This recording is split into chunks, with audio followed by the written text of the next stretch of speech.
Carpenter, number 1. Number 2 is Maraca. Number 3 is Johnson. Number 4 is Weiss. Number 5 is Art. Number 6 is Mastay. Number 7 is Dave Arts, Greg's brother. Bob Sheehy, number 8. Jim Foster, number 9. Kurt Cannell, number 10. Number 11 is John Morgan. Number 12 is Steve Kimmick. Number 14 is Chuck Copeland. Number 15 is Mark Kimmick. Number 16 is Vern Shaver. Number 17 is Tom Rittner.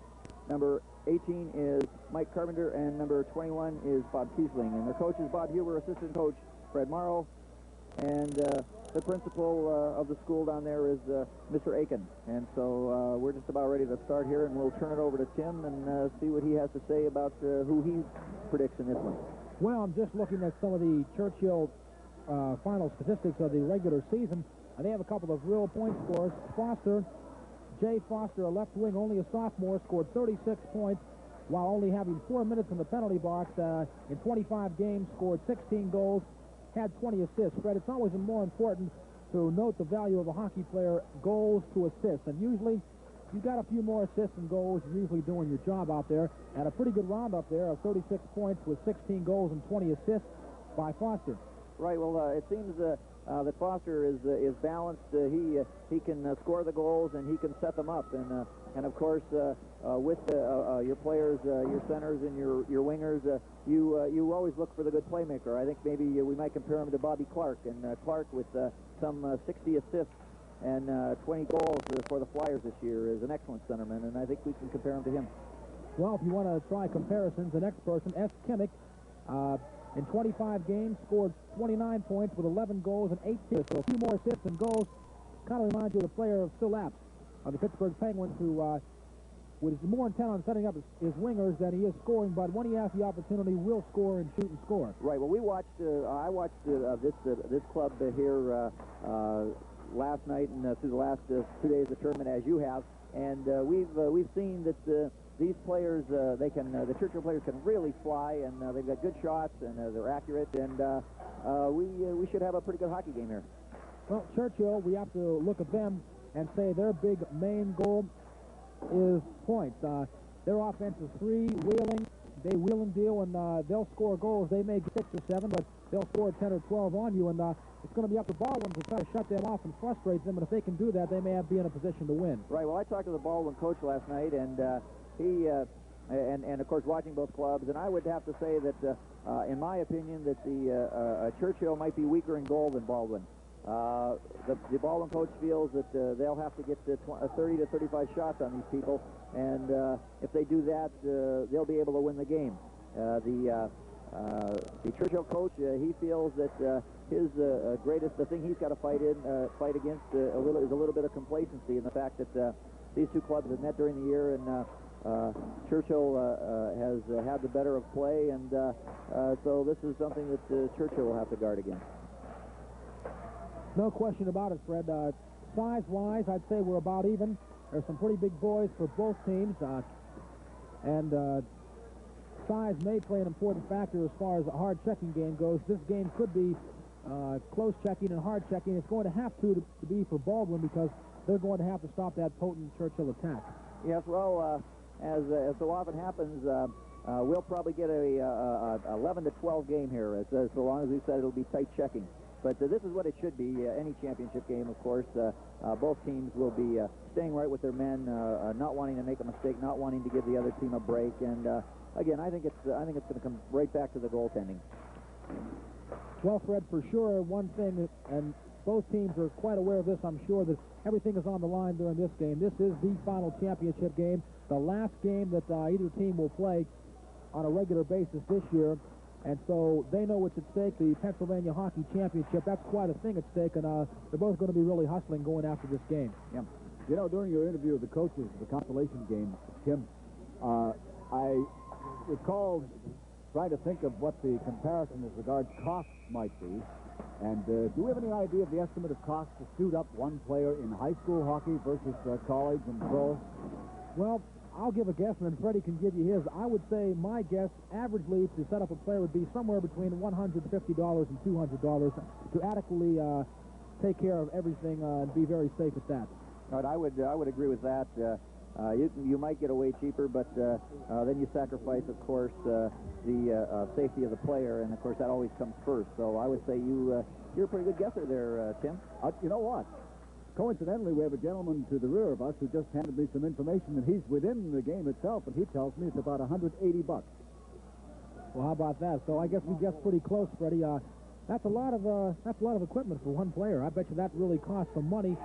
The only reason many high school teams are surviving is because the players are supporting themselves as far as equipment goes. They'll use their own skates. That'll knock off $40 to $50, and this is about the only way that these people can compete financially. Right, and of course, as we look down and I see a player out there wearing super tax, and you'll pay an upwards of $75 and $100. Who is that? That's Mike Erie, and Mike, of course, is on Erie Lions telecast, and Mike is checking the goal lights right now, and we're getting just about ready to start here. So you'll certainly have an impartial officiating job here, because both men from the Erie area, Mike Erie and the gentleman whom you interviewed just a while ago, Ken Bocat. Yes, these are two of the finest referees that we have in the Erie area, both out of the Erie Referees Association, and of course they were two men responsible for organizing it. Well, we're set for action for all the first period play. Freddie, take it away. Thank you very much. And now Churchill and Baldwin, and from the face-off. Here it is, cleared into the Baldwin end, and it comes right in front. A shot. Oh, they're all around the net. And it's called there as the Baldwin player jumped on top of that puck, and Churchill missed a golden opportunity, and you can see them complaining to the referee, Mike Erie, and they say he pulled it in with his glove, which is a penalty. I was waiting for the same thing, Fred. Looked like to me that way, but they called it not. Well, of course, now we'll go back to that in a second. From the face-off, Baldwin clearing it to center. Here it's ridden in along the boards, and it's cleared still in the center ice area. Over here on this right side, taking the shot, and that one was right on. Now behind the Baldwin net. It's brought over here onto the left side. And there's a race for the puck. And the Churchill player catches up with it, and he fires it, but could not get it out. And now you jam along the boards. Now it comes right in front.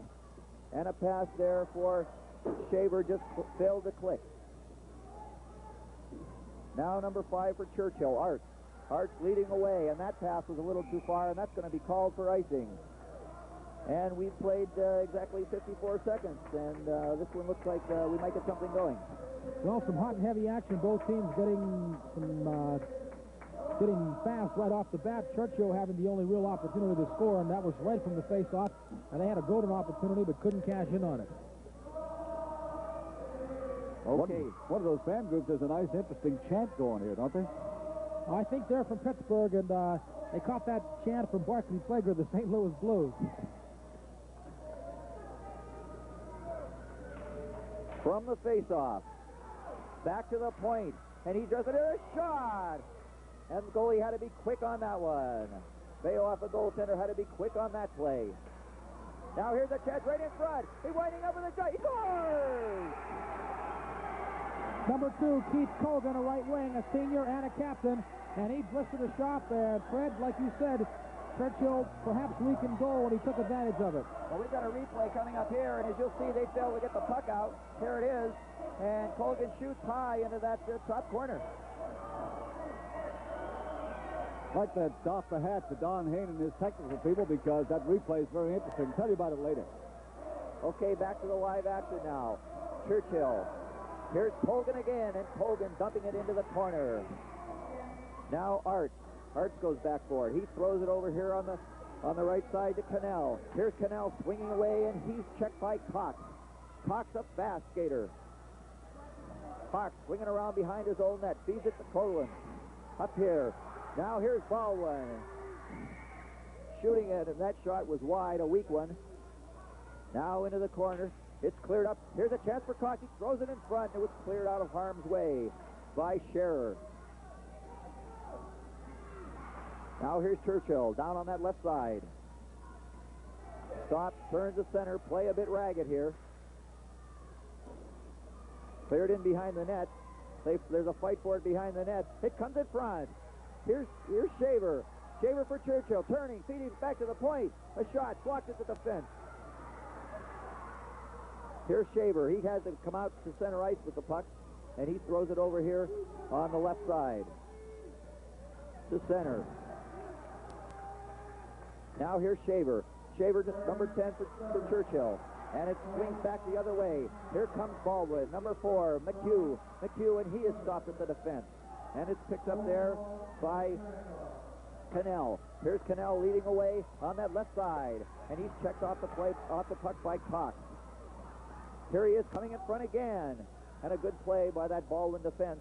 And so far, Churchill seems to be pressing the play a little bit more. They seem to have a territorial advantage.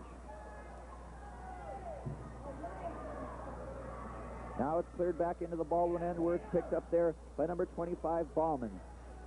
Bauman feeding it over. A fight for it along the boards. He gives it up here to Coughlin. Coughlin coming over the wide. And he throws it in front, and that pass just failed to connect, and he was given a jolt on the board. Now here's Churchill swinging away to center, winding up for the shot, and that was blocked at the defense. And Churchill seems to be frustrated right at the moment as number 2, Maraca, clears it in to the Baldwin end. Now it's thrown up here on that right side. Here's a chance in front, and that was a weak shot as he partially fanned on it. Now they fight for it along the boards, a race for the puck, and it's picked up there by number 17, Rittner. Here's Rittner. Rittner working his way. He wheels and deals across that blue line, and he throws the pass over there on the right side, and that one just, again, failed to click. And now Baldwin trying to freeze that puck along the boards, and it's called there as they jam in on the boards. And Tim, this looks like this is going to be a hard-hitting game. It certainly is. Both teams are skating hard now, and I'd say so far play has been equal, although Baldwin's up 1 on the scoreboard. Okay, for Baldwin, we have number 9, Foster, at center, facing off with number 27, North. Coming back. Here's a break. Oh, and a nice defensive play there by number 3, Johnson. Johnson with a nice play for Churchill, and that puck is deflected up over the board. And we'll have a face-off just across the center red line in the neutral zone. Well, Fred, I think we might have expected a little bit more scoring at this point, but so far both teams are checking well and are a little tight right now. Things may open up later on. Okay, it's back into the Churchill end. Out here to North, and he's dumped. And that one again is shot over the board. And the tight checking is what we expected, Tim, and that's what we're getting. Gary Stone got the puck in his face, and he's being attended to, number 16 for Baldwin. And as you can see, the face-off will be just inside the Baldwin blue line.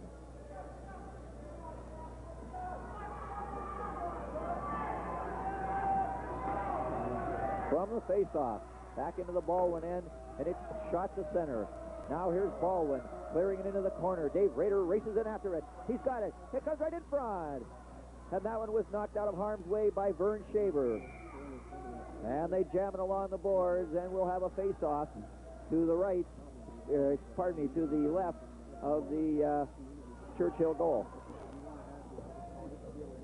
A nice crowd on hand, too, for this championship game. The stands are just about completely filled, Fred, so the people here want to see the best in Pennsylvania. Yes, indeed, and on the face-off for Baldwin, Dan Shearer. Shearer loses the draw, and it's kept in by Baldwin. Now over in the corner, number 9, Rader, and he's given a shot on the boards. And we're going to have a penalty here. We've got an interference penalty coming up.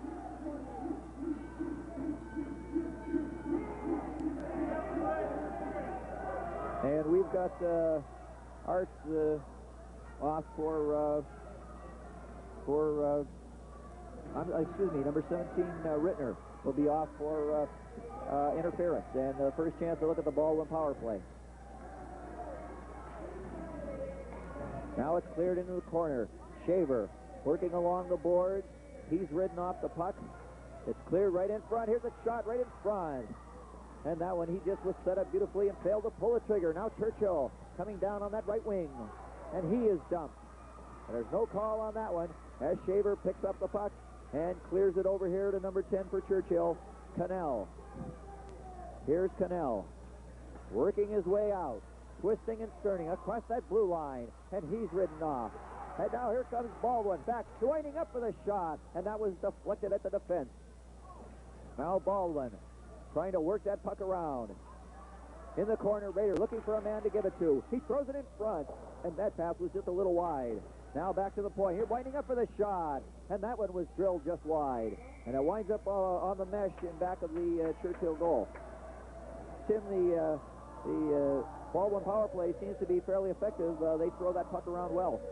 The main thing they have to do is to get the puck in control of these free skating Churchill team, because they can kill the seconds, because they have some good skaters that can just rag the puck at center. They did so that time for about 30 seconds or so. Baldwin's going to have to maintain control and just shoot away at that goaltender. Okay, we have Cox and Coughlin and McHugh out there for Baldwin on that forward line. Now here's a chance for Cox. He's swinging away inside that blue line, looking for somebody to pass. Oh, he gets it right in front. And that pass was just failed to be deflected as it came in a little high. Now Coughlin keeps it in. Over here to Ballman. Ballman throws it into the corner. Now McHugh. And it comes to Shaver. Here's Bernd Shaver working his way out. 2-on-1 on the right side over there. And a shot. And that was a weak one, and it failed to get through to the goaltender. Now Cox, a fast skater. He's down that right side. And the puck is taken there by the Churchill defense, Art. Now Cox and Shaver. They fight for it along the boards. Shaver ridden off the puck. Number 13 for Churchill takes it and shoots the puck down the ice.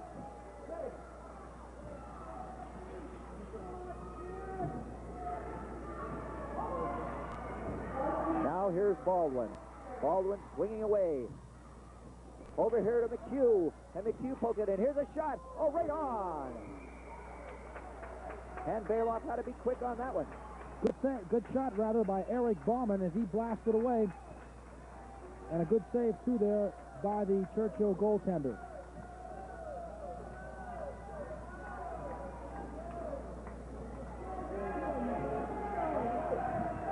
Okay, for Churchill, we've got Shaver. We've got number 10, Cannell out there. And it's that third line for Baldwin out there. As the puck comes to center ice, and it comes right in front of the net. And it was cleared away there by the Baldwin goaltender. Now they fight for it. It comes back to the point, winding up for the shot. Oh, and that one was nearly deflected in, as they failed to cover the Churchill player skating in front of the net.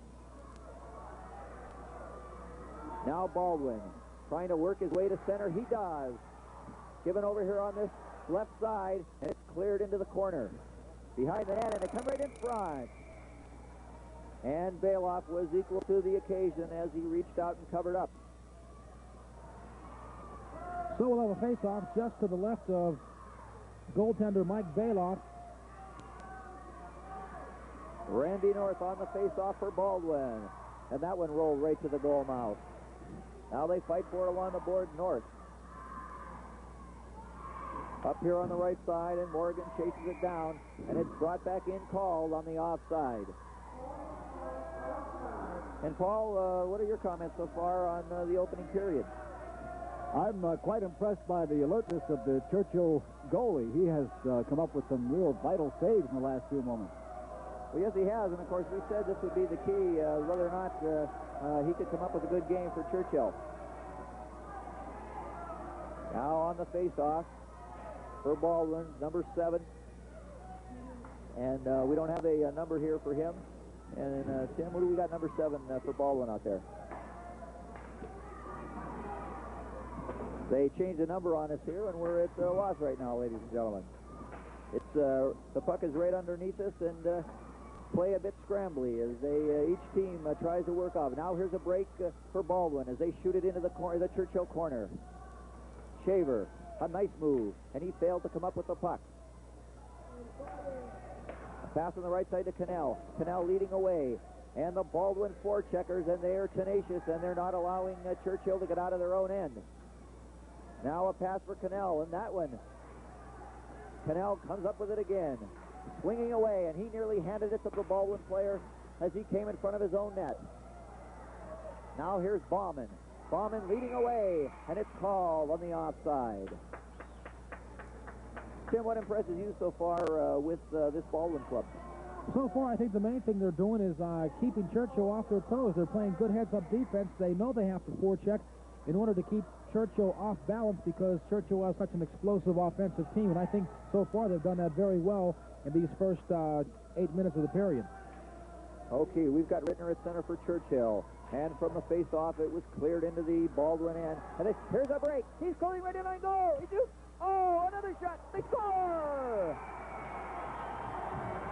Number 10. Jim Cox gets the goal. And here comes the replay. We're going to see a long pass to number 4, McHugh. And he's a fast skater, and he got right in there. Here it is. Good save on the initial shot, and then the follow-up by Cox on the rebound, and he puts Baldwin ahead 2-0 with 3:03 to go. Okay, Jim Cox scoring that goal, and that's been a good line so far. And that call on the offside as Coughlin fell down there and knocked the puck in, and McHugh was trapped inside. That's a good line, Freddie and Paul, for Baldwin, Jim Cox, Chuck McHugh, and Keith Colgan. Colgan has scored the first goal, and now Cox comes back on the same line to score the second Baldwin goal.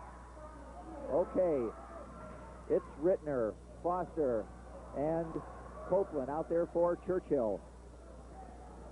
Here the feed on this left wing to McHugh, and McHugh is stopped at the defense. And they scramble for it along the boards, and McHugh gives the Churchill player a shot there. Now it's cleared into the Baldwin end, and this is going to be there's going to be a penalty here, and it looks like it's going to Baldwin, maybe for interference. Penalty's going to be on Eric Bauman.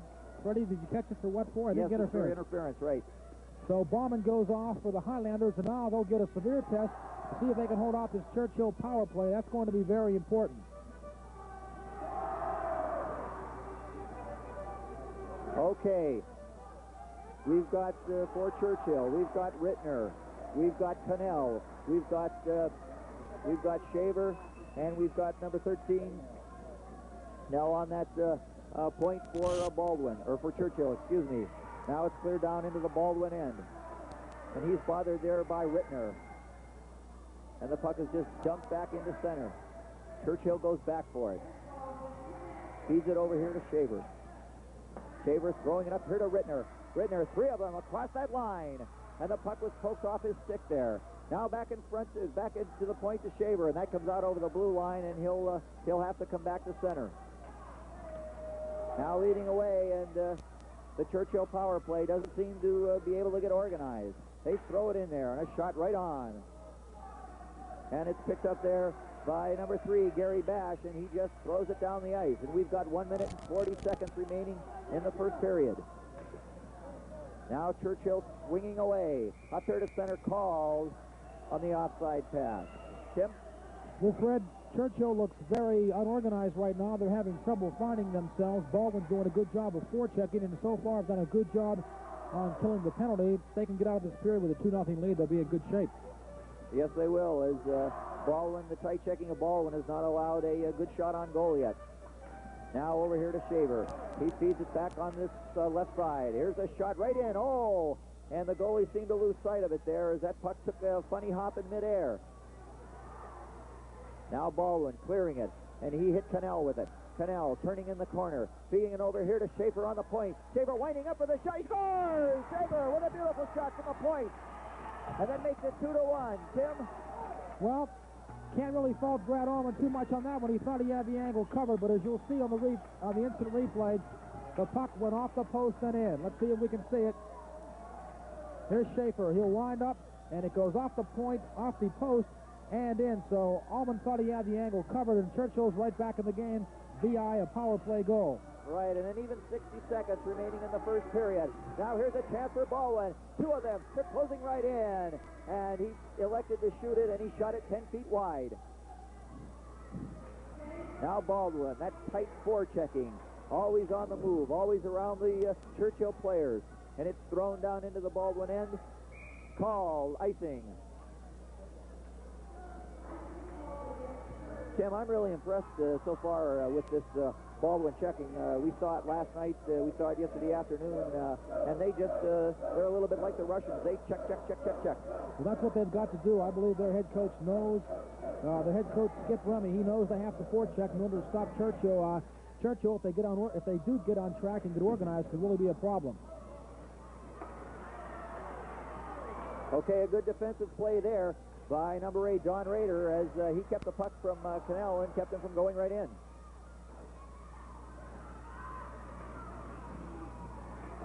Now it's back here, number 29, shooting at, and that shot was right on. And Bailoff had to be quick on that one.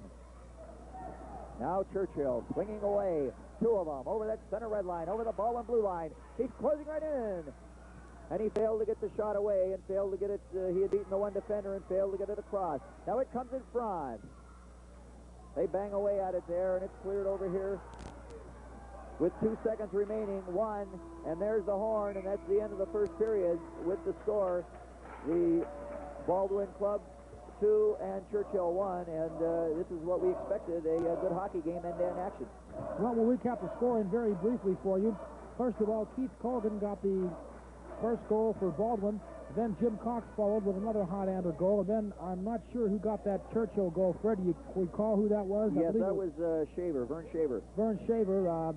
He's a junior defenseman, but he cracked it up and scored. Yes, I'd like to point out the fact that that goal was set up very nicely by Cannell. He waited with that puck in the corner. He looked around. He saw Shaver out on the point uncovered, and he threw the pass over to him, and he put it in. For late tuners in, you're tuned to the Pennsylvania High School Hockey Championship activity from Erie, Pennsylvania, in the Glenwood Ice Rink. And Paul Brown for WQLN, along with Tim Donnelly and Fred Lane. And, of course, these games are also being televised in addition to the Northwest Pennsylvania area through WQLN, in the Hershey area through WITF-TV and WQED, Pittsburgh, Pennsylvania. And by the way, while we're talking about WQED, we'd like to congratulate Sam Francis and Hugh Dowling and Jim Sweeney and Jim Sim and Bill Cardill and all the gang who did such a fine job of sending so many PIAA high school basketball playoff games the way of the Pennsylvania fans, because the Erie area, for example, always gets a lot of response, favorable response from many fans who depend upon those feeds each year during PIAA basketball time. So again, our congratulations to a fine job to Sam Francis, who usually does all the arranging on behalf of WQED, and all the other fine people at WQED for feeding so very many fine PIAA basketball games. Well, gentlemen, I'm sure that the fans in the Pittsburgh-Hershey area, in addition to Erie, are enjoying this contest as we presented the consolation contest, pitting McDowell against Richland, and now in this Baldwin championship game. And 2-1 at the first period, and we're up for a lot of tremendous activity, I think, with the next 2 periods to come. No question about it, Paul, and I think it's a real tribute to the fans who came to watch 120 miles away. A lot of Baldwin fans here, a lot of Churchill fans, and they came to support their team, and why not? Because one of these 2 teams will be the champion of hockey for high school in the whole state of Pennsylvania. Do you think we ought to give the fans some concept of how the situation works when that puck goes into the net and the light goes on? What's the apparatus and what's the mechanism that triggers? What's it all about? Well, Tim, why don't we let Tim answer that? I'm sure he turned the red light on many times when he played. Well, not really, Fred, but what happens, there's a goal judge at each end of the ice. One constantly watches the net, never takes his eye off the net, and it's his discretion as to whether the puck goes in the net or not. And he is down there on the ice, and immediately when he sees the puck go in the net, he presses a button which turns the red light on. And Fred, I'm pretty sure that only the referee can overturn his ruling as far as whether that's a goal or not. And it's mainly up to the goal judge to decide. And he's back there at a very good angle. He's only 3 or 4 feet from the net, and he just stares and watches that net constantly without moving, and that's how he determines if the puck's in that net or not. Right. The referee, of course, when the play swings into either one of the zones, where the nets are.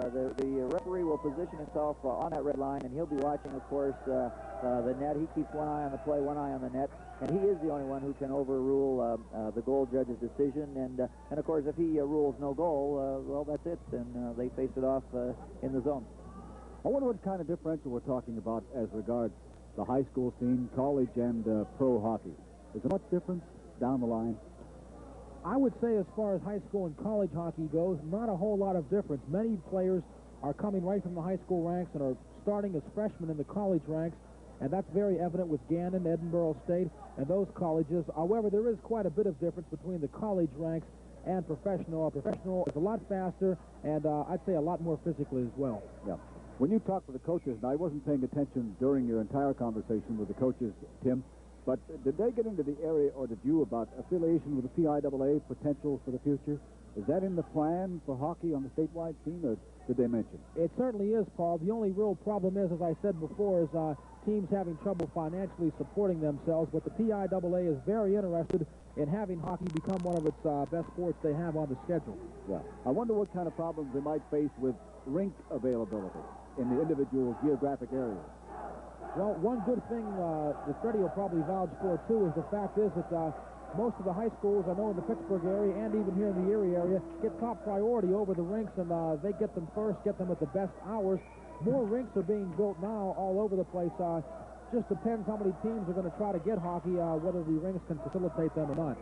I presume that in Canada, you wouldn't have any kind of problem of this sort, huh? Well, for instance, in St. Catharines, Ontario, I know they have the Rex Steimers rink and the rink that the St. Catharines Blackhawks play in, plus two other besides that. They have 4 or 5 rinks up there, and I think they're a population of around 55,000. So in Canada, of course, just about every town has 2 or 3 different rinks, and so you don't have the problem. But the States is getting that way. Pittsburgh has a number of rinks. Erie now has 2. The Philadelphia area has a lot of rinks, and so there's not too much problem getting ice time. Okay, into the second period now with Baldwin at the head, 2-1. Baldwin has control of the puck, and they shoot it on in. That's Maraca on defense. He chases in after it, and they fight for it. Baldwin centers, and it's kept in very nicely. And finally knocked out by Churchill. A good try there by Don Rader to keep the puck in, but he couldn't do it. Churchill on the attack. It's picked off there by Baldwin's Cox. Here come the Highlanders. Shot, fanned on, puck is loose, back to the point. Blocked away there nicely by Foster, the leading goal scorer for Churchill. Now Baldwin centers in front and knocked to center ice. Back after it is Rader. He goes back. His defensive partner is Eric Ballman. Ballman has the puck. Gets it up there on the left wing to number 4, Chuck McHugh. The McHugh-Cox-Colgan line on there for Baldwin. They have the 2 goals that the Highlanders have acquainted in that first period. Baldwin at center ice has the puck. There goes Bauman, takes it on in. Puck rolls to the corner. Back after it there is Churchill. They have it in the corner. Foster. Scramble in front. Back after it is Baldwin. Colgan tried to center. There's a chance in front, a shot in front. Oh, tip away.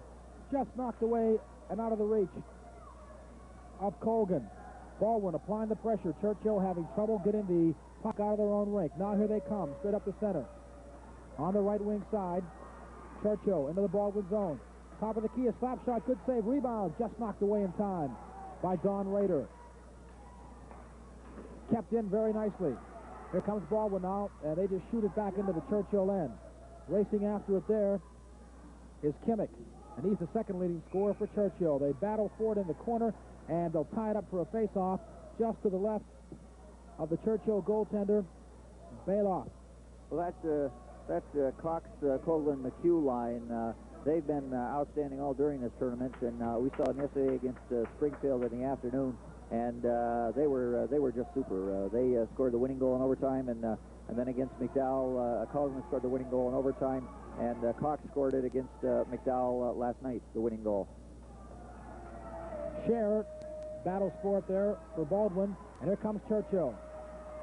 Good poke check away by Baldwin's Jeff Dornenberg. He fights for it in the corner with Canel. They battle for it. Puck still loose. Now back to the point. In front. Good save by Ullman. And here comes Baldwin. The Highlanders bring it back quickly. Across the line. That's an onside pass. Or was it? Called for icing, Tim. We'll have an icing call against Baldwin, and we'll bring it back just to the right of goaltender Brad Ullman. Came up with a couple of good saves in that first period. The only goal he gave up was one off the post and in. Yes, he did, and that, of course, was the shot from Shaver, and he's one of the more outstanding players for Churchill, and he can really let that puck go. The Highlanders on the attack, up the right wing at center. It goes through two players, and this should be icing too. It is, and we'll bring it back the other way.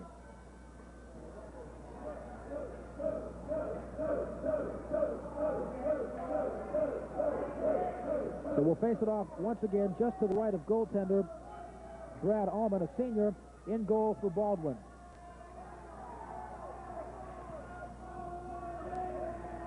The Highlanders control it. Here they come.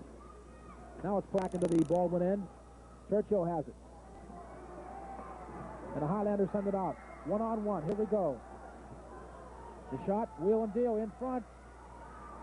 And a shot, good save by Bailoff.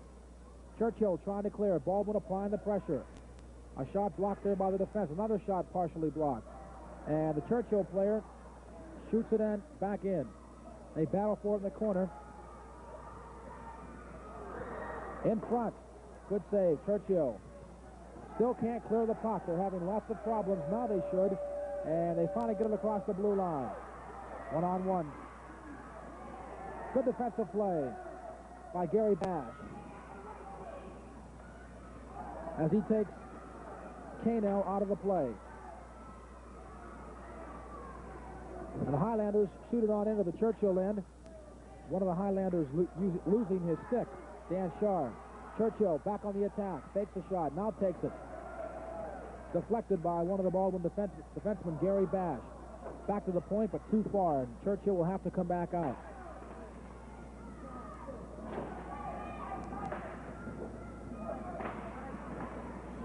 Play rather ragged. Baldwin in its own end trying to get the puck out. And now they do. Back to center ice. Churchill comes in. Goes around. Good play. Centering pass. Blocked by Gary Bash. He's doing a lot of work in there, Fred. Yes, he is. He's living up to his name and bashing the Churchill players quite regularly. We've got a penalty coming up now against Baldwin as Shaver, Vic Shaver, or Vern Shaver, I believe it is, was tripped behind the Baldwin net, and we'll have a penalty, I believe, against Gary Bash.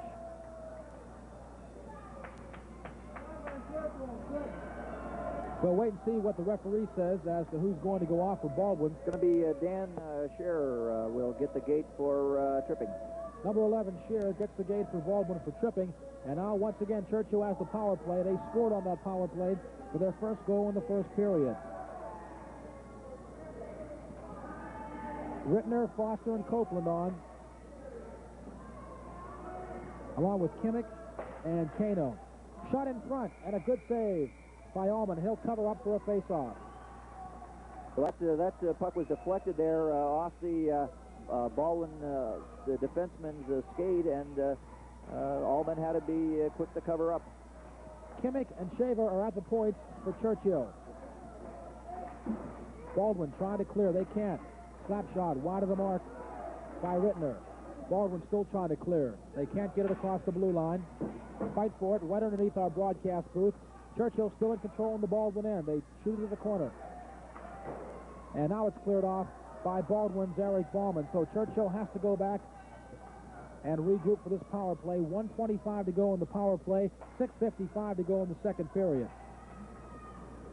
Churchill on the attack. And an offside call against Churchill. So we'll bring it out just across the blue line. Just across the Baldwin blue line and face it off there. And a little more than half a dozen minutes remaining in this second period. Jim Cox gets control of the draw back to his defenseman, Rader. And the puck is at center ice now. Baldwin fans on it and now clears it back down the ice.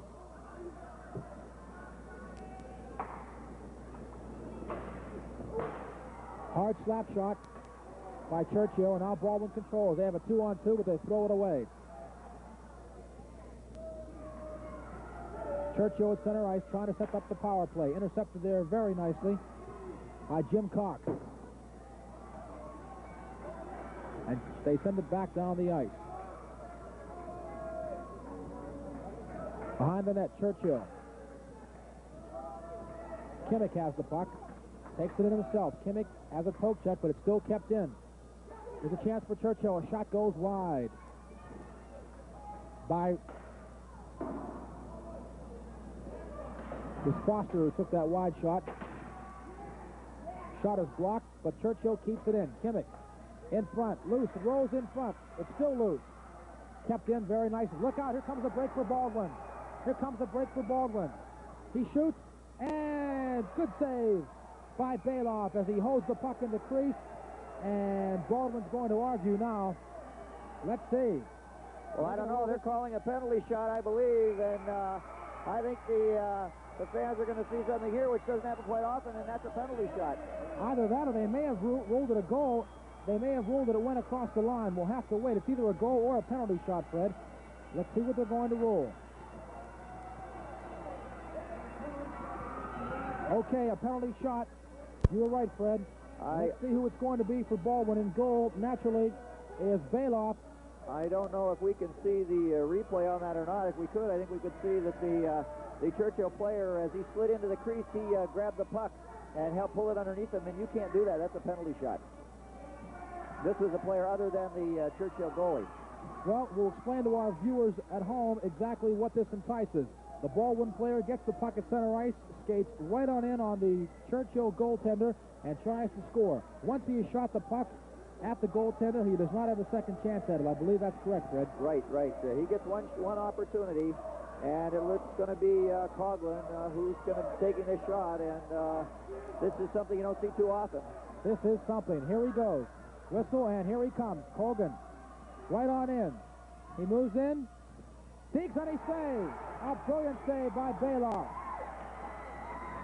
As he saves, and the whole Churchill bench comes out and mobs them for that save on the penalty shot by Colgan. So Bailoff saves it for them, and Baldwin misses a golden opportunity, Fred. Well, I don't know if we're going to catch a replay on that penalty shot. I think we might see Coughlin come in. He had him beat. He had him to his knees, and there you see Bailoff, a happy little goaltender, as Bailoff pokes that puck off his stick, and 5 minutes and 31 seconds remaining with Baldwin still leading 2-1, and that could be a turning point.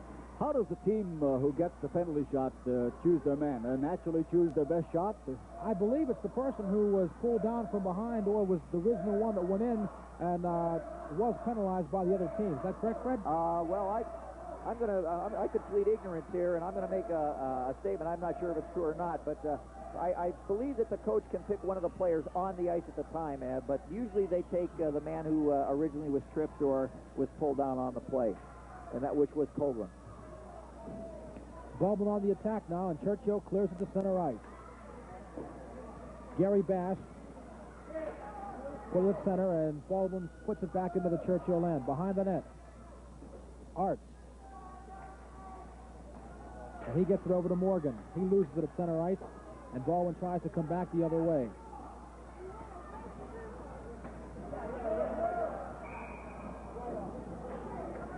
Well, Tim, what we said in the beginning, the Baldwin coach was expecting to get 30 or 40, 30 to 35 shots, of course, as we said before, on the Churchill goaltender, but he's been equal to the occasion.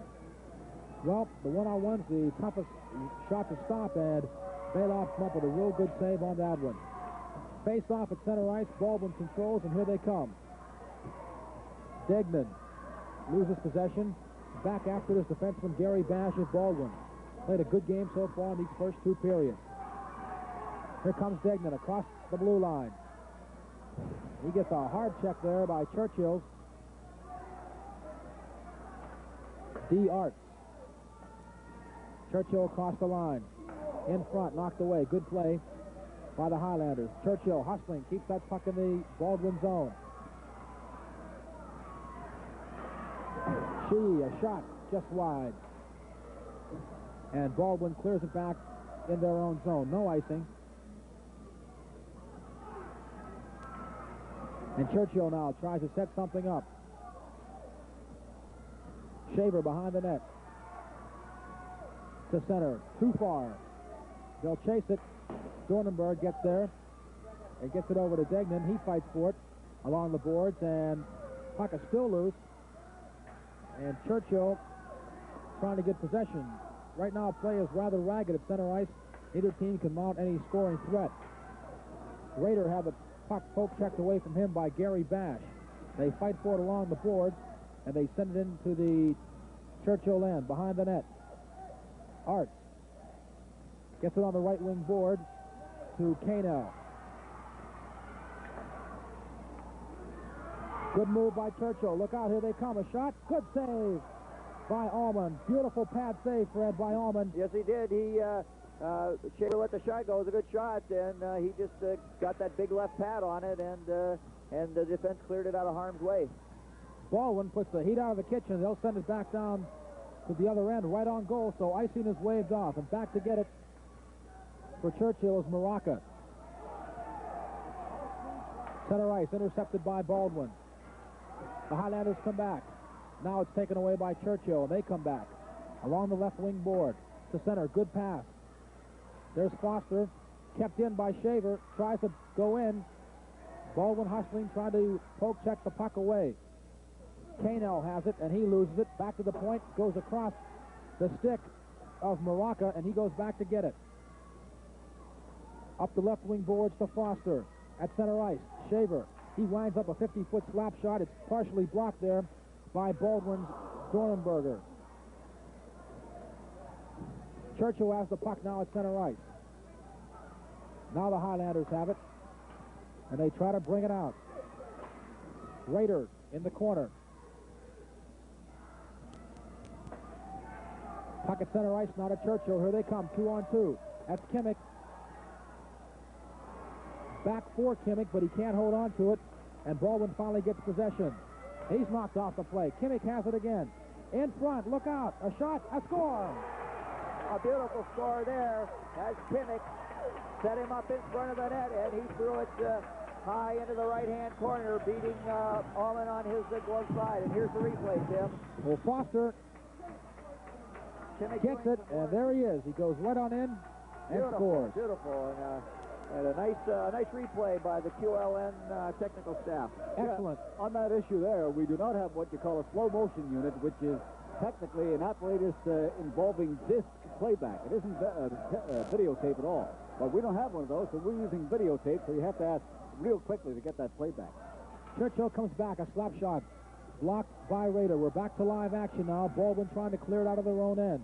Churchill has tied the game at 2-2, and we were expecting a high-scoring game, Fred and Paul. Instead, look what we've got. Yes, as they battle each other.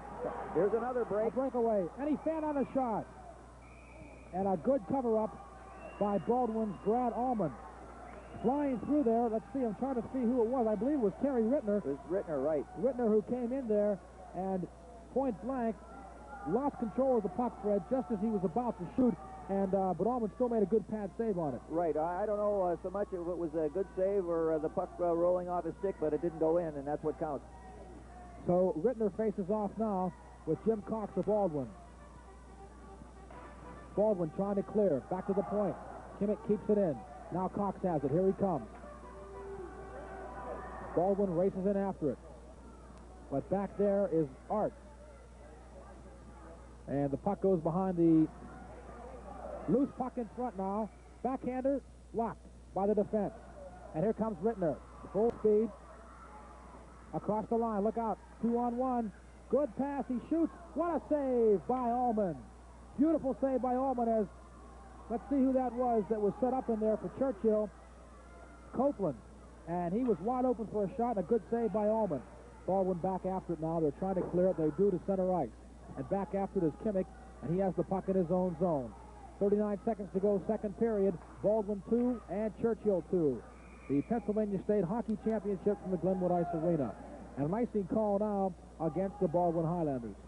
Well, Baldwin, of course, they took the early lead, and I think that the penalty shot, the missed penalty shot, gave Churchill a lift because they seemed to be sagging a little bit, and Baldwin seemed to be carrying the play, and now it seems to have momentum has come over and sat on the Churchill bench. I haven't seen a lot of hockey, but I think we're seeing a bit of the unusual today in that two men have gone right into that scoring area, huh? Physically, I mean. Right. Oh, but a couple of great saves in front. Point-blank saves as Churchill is firing away, and they are really fired up now. The momentum, as Fred explained, has switched now from Baldwin to Churchill. Rittner trying to get control of the puck. Now Kissick has it. Trying to get it out of his own zone. Here he comes. Kimmick it is. And it's knocked away there by Baldwin's Gary Stone. And that ends the second period of play. Our score is Baldwin 2 and Churchill 2. So, goals in that second period. As we look, just one goal, and that was by Churchill. 2-1 game going into the second period. One goal by Churchill to tie it up. And I think that was Shaver that got the goal, right, Fred? Yeah, the first goal Shaver got, and the second one, I believe, was number 14, Copeland, wasn't it? Copeland, right. So Copeland and Shaver have scored. For Baldwin, it's been Cox and Keith Colgan. So we have a break here while the Zamboni comes out and resurfaces the ice, but we've had a lot of action. Very unusual penalty shot in that second period. That was something very nice to watch. Well, I'd like to turn to Paul Brown because Paul, of course, as he said, is a novice. And what did you think of the penalty shot? Some people call it the most exciting play in hockey. It was a treat to me, and I've watched some pro hockey and a little bit of college, but I have never seen a penalty shot like that. Never before. So it's a real treat to me. Tell you what, gentlemen, let's pick up and chat some more momentarily. Here at the end of the second period, coverage of the Pennsylvania High School. Erie from Judge John O'Brien, the Pittsburgh area. Mr. Bodley on my right from the area. Mr. Jim DePhillips, also area.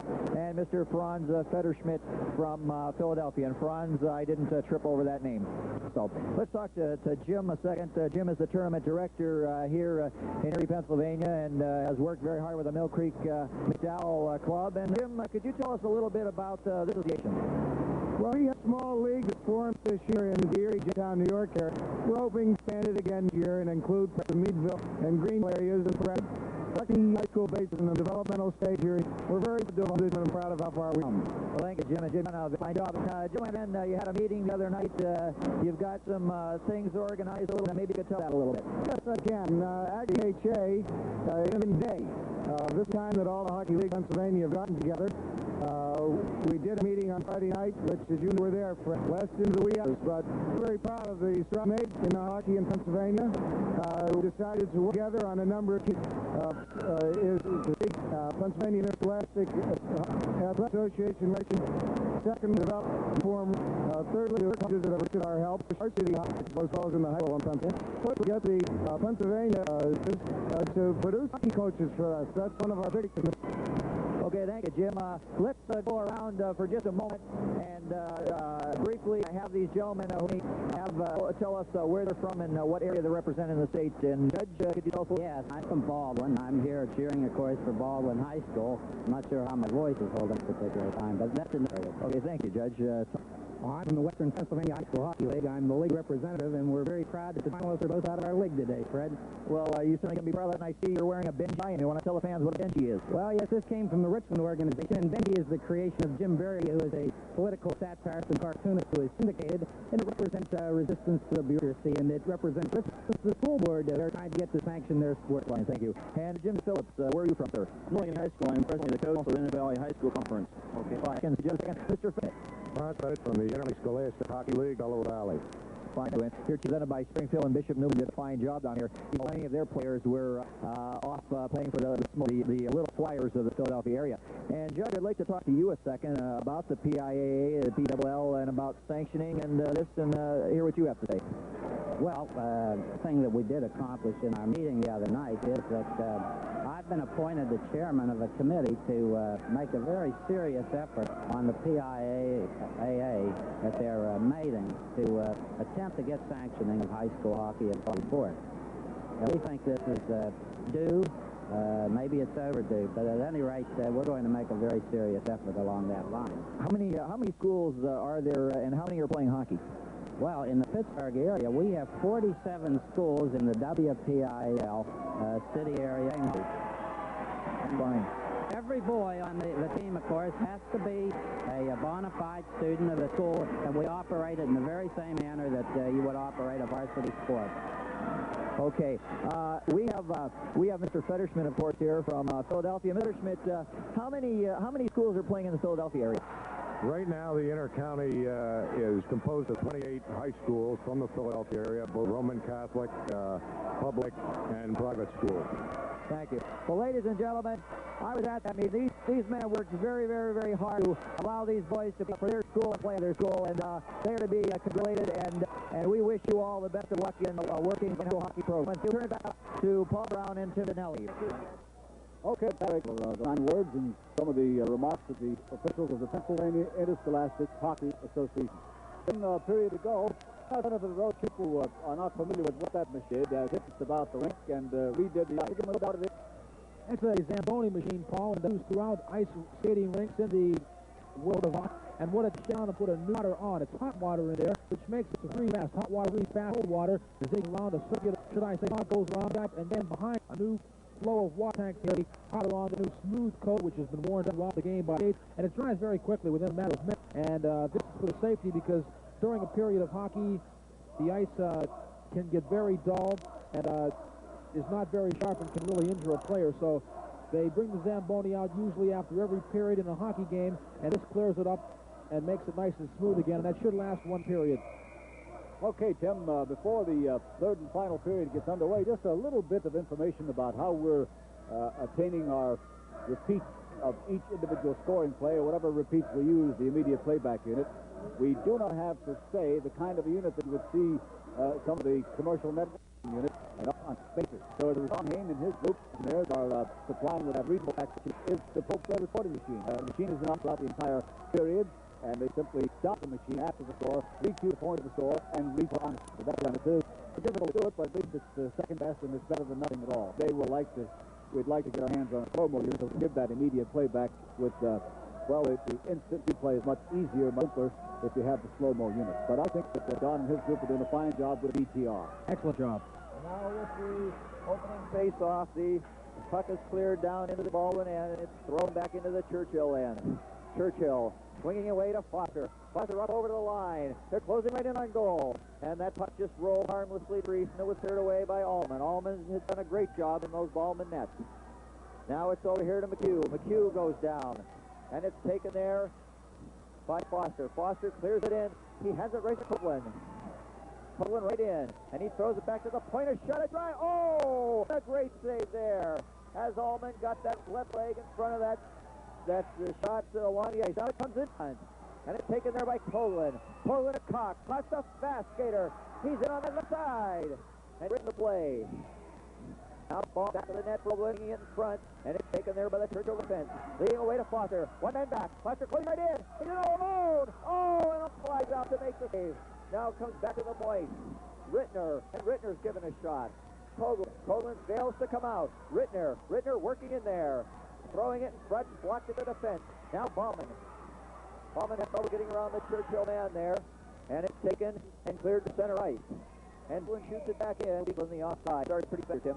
Allman's had to come up with a couple of good saves for Baldwin, and he did so. Lots of action as Churchill just stormed those nets in the first couple of minutes. So Allman isn't the occasion of the master beat. But Churchill did have a couple of nice rushes in there as well. Yes, they did. Now Mort, Kendall, and Giver out to Churchill. And so when we've got number 11, who is Scherer. And Scherer's out there with 22, Flanagan, and Face off in the side there, seem to be looking around. Line for Churchill looks like Shaver, Snell, and Morgan out there for Churchill. And on defense, they've got Arntz and Maraca.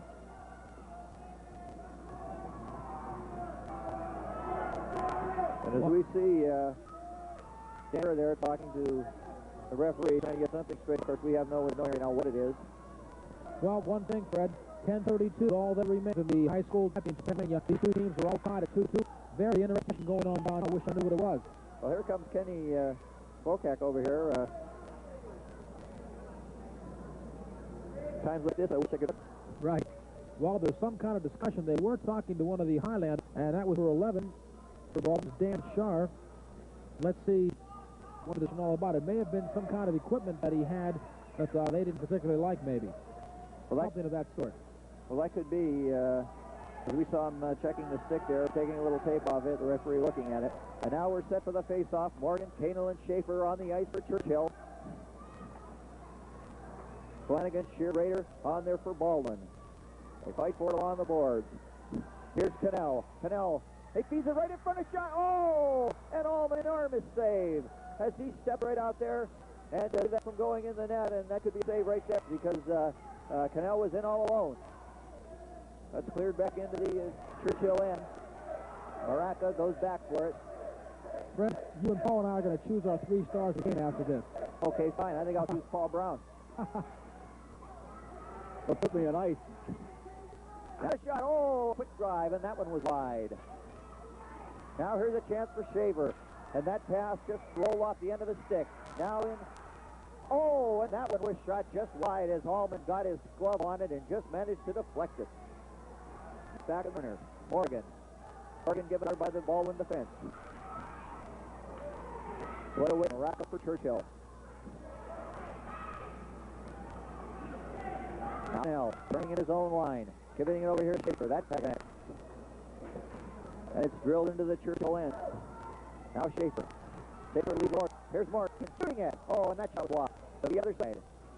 Along the board. Back to the point. It's on top of the defense. Just out of it to center right. They fight for it. Morgan, fine, give it to Schaefer. Schaefer, shot. Oh, that was deflected. And see that when the election came to Cannell. They battle along the board. Rader takes it behind. He's by Cannell. And Churchill seems to be dominating play a moment.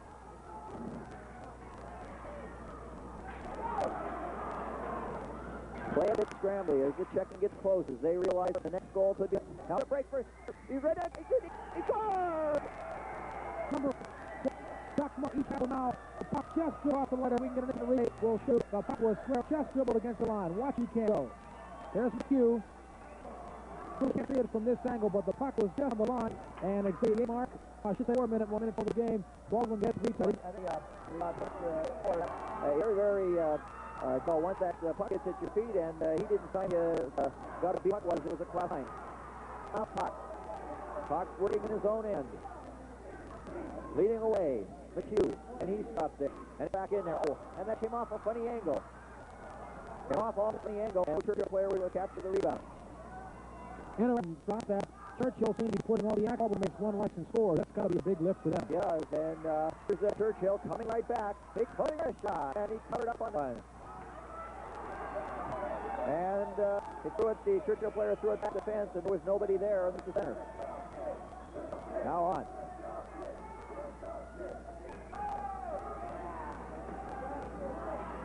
Here it is over to Foster. Foster to Riddick. Rittner. Working with it inside that line. Back to Arndt. Winds up for the shot. Stopped at the defense. Here comes Cox. And he tried to hit McHugh, who was breaking, and failed to do so. Now here's a chance in front. And that was knocked at the defense by Rader. Cox. Cox a big play. He's checked there. Finger to pass. And Cox seems to be all over that ice, Tim. Cox has made, he seems to be back checking and playing one hockey game. Well, that's what they got with Church 6 to go, and Baldwin 3 to see that is the best line, no question about it, for Baldwin. McHugh, Jim, and Keith, when they've each scored one of the balls, they've all had a hand in the swing, and it's going to be up to Baldwin to continue their checking. An office observation foul out in some stiff head physical check. No outbreak of fisticuffs. One thing, Paul, I made point out, probably, if they really come to play in the fist, there's a real big altercation. I would agree with that. And now from the face-off, they score! And you were blocked on that, and we'll have to look at the replay. Tim, I couldn't see it. Well, Vic Shaver put it in, his second goal. Just a little backhand shot that caught Allman off guard.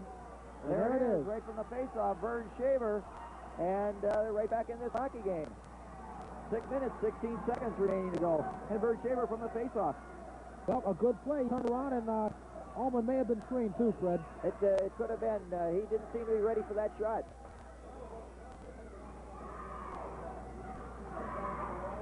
Now coming back. Here's North. North, Stone, and Dengen for Baldwin. It's brought across the line. And Shaver picks it up there. And this Shaver is a dominant force for that Churchill roster. Now it's cleared to the blue line, right below our broadcast booth. Dengen tries to keep it in. It's given to Cannell. Cannell in over the line, feeding it back the other way, and it stops the defense. Now here's Cannell. Cannell, the captain for Churchill, leading away, and that pass was all the way to the Baldwin defense. And we've got a call here for offside. And you know that Vern Shaver, he's something else, isn't he? He sure is. He was very calm, cool, collective on that last goal he scored. He's also done a good job of forechecking. He carries the puck well, too, Fred.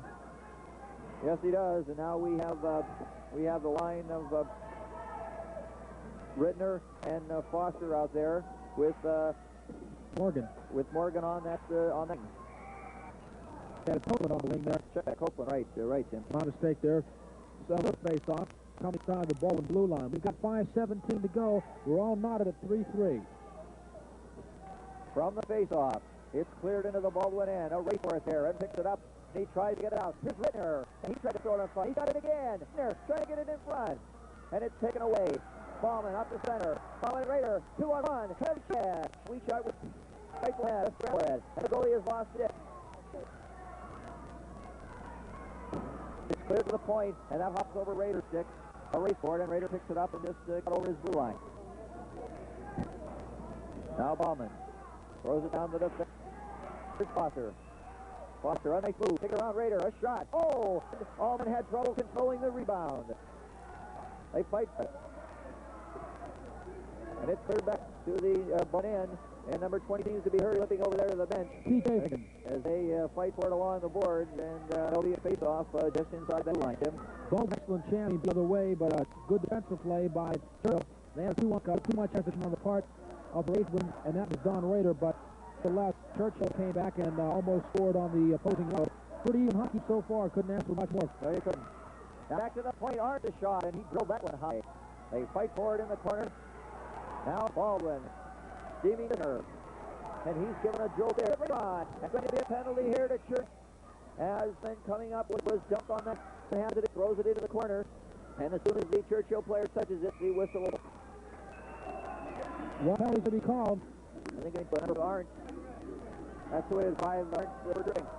So this is behind the here with just 3:41 to go. A minute of a one-man Jaguar will try to start play goal, which will be the go-ahead goal if they do score. That's right, with their big line, McHugh, Coughlin, Waiter, and Finn. The Churchill has Kimmich out there, got Foster, and they've got Arndt out there. Now they're picking up that puck. Raider giving it here to McHugh. McHugh coming over the line. And that shot there was stopped at the defense. Here comes Brett. Oh! And called it up beautifully. He failed to connect with that pass. And just into the open. Now here they are. Here's Coughlin. 3 of them over the line. Shooting it. And that was blocked at the defense. And cleared out of harm's way. And back down into the Baldwin end. Now Bump leaves it for Cox. Cox twisting and turning. Here's Cox. He's over that line. Working in on that left wing. Throwing it to the point. Outside, Ballman tried to keep it in, but it went across the blue line, Fred, so they'll bring it outside the blue line for a foul. Cox, nice rush up ice. Yes, it Wheel was. and deal. Yes, it was a very nice rush-up ice, and he is definitely one of the just about the best player we've seen on the ice for either team, I would say. 1:03 in the penalty to Churchill. 2:43 to go in the third period. Now Rader. Rader a pass over here for Ballman. Ballman to McHugh. McHugh, he gives it to Cox. Cox just dumps it in. That one went on. Now here's McHugh into the corner. He's given a shot there by Timmick. Here comes right in front of the net. Oh, and Foster is knocked down. Now over to Rader. Rader lets it go. Oh, and they failed to deflect that one in. Now here's Schaefer. Schaefer, he's given a jolt along the boards there by Coughlin. Schaefer has it again.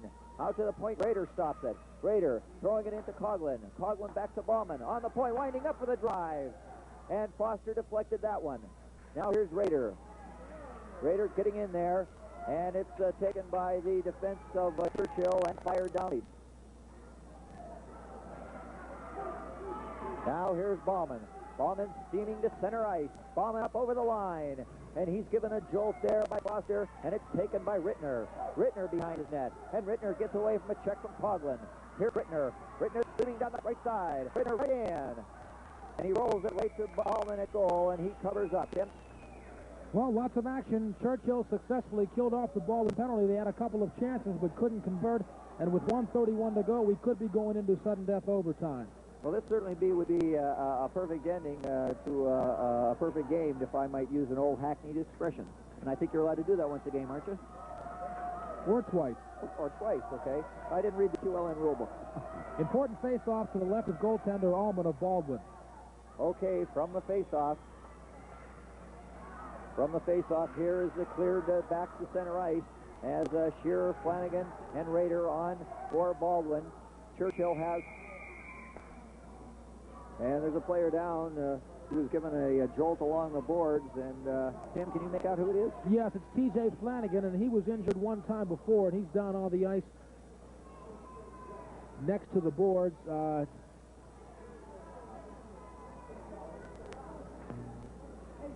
We'll try to find out what's the matter with him. Looks like maybe he's had the wind knock him, loosening his equipment there. I've been watching these referees, and they earn their pay, don't they? They have to move around. They've got to dodge out of the way of that flying puck. It's amazing that more times than not they don't get injured. Yes, it is. They, of course, most of the referees, have played hockey at one time or another, and I think they do a fine job as far as making a call, because things happen so quickly at a split second to make a decision on an offside call or anything like that, and they do a fine job, Tim. I'm going to guess at the injury. I believe they're holding his shoulder. Maybe some kind of shoulder separation. That's what I think it is. The pain seems to be coming from the shoulder area, and that's where they're examining him right now. So we'll have to see exactly what the injury, but he's still lying on the ice, and looks like the shoulder. On the premise that should end up in a 3-3 tie, you say a sudden death. What's the time period? How long will it be? I believe it's going to be 5 minutes. Or it might be just the first team that scores. I've not heard what the officials are going to do on this as far as the overtime periods, and I guess in overtime we'll find out. There's a possibility, of course, that they will end it in a tie hockey game. I would doubt that in a championship game, but like I said, I have not talked to the officials on this, and I'm not really clear on this point. Yeah. I was close. Just check with one of the officials. A 6-minute period. What will happen if no team scores in that 6 minutes? They'll go to the next 6, keep playing 6-minute periods until somebody finally scores. They're going to take Flanagan off pitcher, and he was racking the boards pretty good there. We're all 3-3.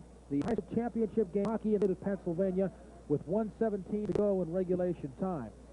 Tim, I'd like to make an observation here. Maybe you can verify it. It would seem that Churchill, they seem to be a little more balanced as far as their 3 lines go. They seem to be a little more balanced than Baldwin. Baldwin seems to have the big line, but after that, they don't seem to have the balance that Churchill does. This is correct. Overall, Churchill is a more balanced team. However, I think Baldwin's top line is a little bit better than Churchill's top line. I think Baldwin's also the more physical team, too. They've been throwing their weight around a little bit more than Churchill has. I also think that physically, as far as being in shape, I think Baldwin may have the edge a little bit, too, over Churchill. Okay, we're waiting for action to resume as T.J. Flanagan was off the ice after he was given a severe jolt along the board. And from what we can see right now, Baldwin will be going with that Cox, Coughlin, McHugh line, the line which has done the damage so far for Baldwin here. Right now, that shot before that was the Churchill team. Now you're looking at the Baldwin team with Coach Skip Ray behind the bench, a little bit concerned about his player that just got injured. And we're just about ready for the final 1:17 of the game, and unless somebody scores, we're going into 6-minute overtime periods until somebody does. Okay, it's going to be Foster, Rittner, Cannell for Churchill, the McHugh, Cox, Coughlin line for Baldwin. Now it's on the board. McHugh back to his defense. It's cleared up and away to Cannell. Cannell failed to get around, and it's called on the offside. So with 1:03, I think both teams now will play rather conservatively. Neither team wants to take that chance that may lead to the other team scoring that goal, because right now, whichever team scores is going to win the whole championship. This would play, though, wouldn't it? Good. Okay, here's a chance. It comes right in front of the Baldwin net. And Cox made a smart play there as he fell on the puck and stopped play. But a dangerous face-off here in the Baldwin end. And Tim, they've got Churchill's got Schaefer on that defense for most likely for that shot of his. He's got a real good one, and they're trying to get it back to him if they can. Now here's McHugh. McHugh tried to hit Coughlin, and that pass failed to click. Now it's up, cleared into the Baldwin end. There's a fight for it along the boards. It's given up over there on the right side. Here's a chance. Here's a chance right in front. A shot. Oh, and that was deflected just wide.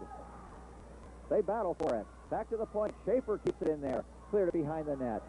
Rader for it. He shoots it along there. He fails to get out. Now here's a shot. Close it in. And he was checked to the fence. Now here comes Baldwin. 2-on-1. They're breaking in the clear. And that pass was just a little bit too far. That's Rittner. Now behind the net. As Baldwin had a golden opportunity there. Now here's Schaefer. Schaefer speeding away. And he tried to take the shot. Some good back checking. The cue comes back, and there goes the horn. And that's the end of regulation time. And Tim, we're going into overtime.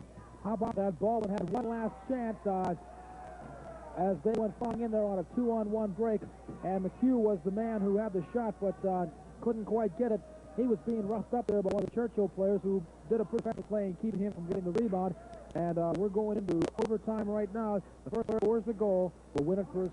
Well, Tim, I think a point to give our fans out there watching the game is that when Schaefer picked that puck up, he's ahead here. He picked that puck up, and he looked at the clock, and he had about 5 seconds left, so he just tried to get over the red line and get that final shot on goal. And that'd be a mark of a smart hockey player. Knows how much time is left, and this overtime is going to be exciting.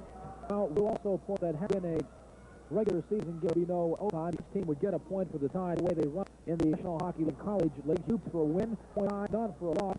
Tie gives you 1 point. In the WHA, which the Brady New York Hockey Association for about 3 or 4 years ago, they now play off games to sudden death for one period, and nobody ended up in a tie. Now it kind of gives one team the satisfaction of it. Well, Tim, you're from the Erie area, and we know that last night, which in this tape will be a week from now, the Penguins clinched the home ice berth, and we have that. Well, sure, I've been a Penguins fan all my life, and I've gone through some long games. They've only playoffs 2 times, and one time went to the semifinals. The second time they were ousted in the first round. They're going to have a good chance this year. General manager Jack Button, Coach Mark Boyle of the Penguins have really built them up. They're not got some good youngsters, and are going to have that home ice advantage, presumably against the St. Louis Blues in the opening round of the Stanley Cup playoffs. As I watch these schools out here now, with the lack of PI affiliation, what likelihood or chances be of these kids being to the college level? Would lack of a PIAA organization of standard kind of weaken or water down chances for recruits again? And we are to recruit and to Coughlin, and I think the fans will know why for obvious reasons. They're super hockey players. No question. The college coaches are going out and looking for talent. They don't really care where they get it. There's a player who started goal for Edinburgh, only a freshman out Lebanon, which is too far from Baldwin and Churchill. These colleges are really going for talent, not really concerned where his affiliation. The player can stay with them. That's right, Tim. And they're the Baldwin pointing there on the ice. You sure he might be over to some little housework. It's about set for this overtime action between Baldwin and Churchill for the team of the Pennsylvania State champion for high school. 6-minute overtime with no scores, and we'll wait one more last time. 6 minutes until one team other scores. Either team could be here all night. Here's referee Gary right in front of us doing his housework now. Well, both there. It's Gary about the ice. Well, they preparing it. Of course, any chipping like that could be dangerous to the play. The speeds they even out the ice could send a player sprawling, and that's kind of what you got. Patty cake, huh? That's right. Well, it's very important. Little chip in the ice, the big going over can cause them to trip and fall, cause serious injury. I know that you're very aware of the fact, the problem they're having at the starting race, and several players have been in. Main part, very important to keep that ice clean. Yes, it is. We're set to... Okay. Backwards. Baldwin clears it right directly into the Churchill end. And at that big line of Baldwin and McCurdy. Fox is off. And they grab that one. Now here's Copeland feeding to Rittner. Rittner, Copeland, and Foster. They've got their best players. The coach is trying for that goal right away. Now Arndt clears it in. Arndt clears it, given over here. And Foster Raider. He cleared. That one was a shot that just rolled in. Here's a chest on. And Allman covers up on that one. And the Churchill play will think a Raider type. That one coming, he went around the back end of the puck, on the net, and Allman grabbed hold of it, just lying there. Okay, the face-off of the ball net. From the face-off, it's cleared in. They fight for it. Assemble. And McHugh. McHugh Rittner. Here to Foster. Here to Raider, and he gets it in. And they lost that goal, and that's right by the corner. Now Copeland. Copeland's check. Hit up for Coughlin. Coughlin coming in. Right at the clock. He scores! Oh, the high shot. Clock was set up in. He made no mistake. And they goal. The fans will take over. They want Walter. And Tim came suddenly. Set up Jim out there. He took the time and win. A well-deserved win for the Highlanders as Jim Hawks gets 2 goals and wins the team. Baldwin. It didn't take long to be over. 1 minute and 10 seconds, all they needed. And Baldwin, the Pennsylvania State hockey champions. And boy, a well-deserved game. Also, a well-deserved game for Churchill. Southford. They also played a fine game. Yes, they did. And yesterday they had to play a game. In one afternoon they had to come back and play a very, very strong South and them to get here. And they're a gutsy hockey club. And just a fine effort on their part and, of course, on the part of Churchill. Okay, fellas, in one overtime then. Baldwin 4, Churchill 3. We'd like to start some remaining activities, but we're a little short of time. In the meantime, Paul Brown, these two for Tim Donnelly and Lane, hoping you enjoyed the first high school hockey championship from Glenwood in Erie, Pennsylvania. So on for now.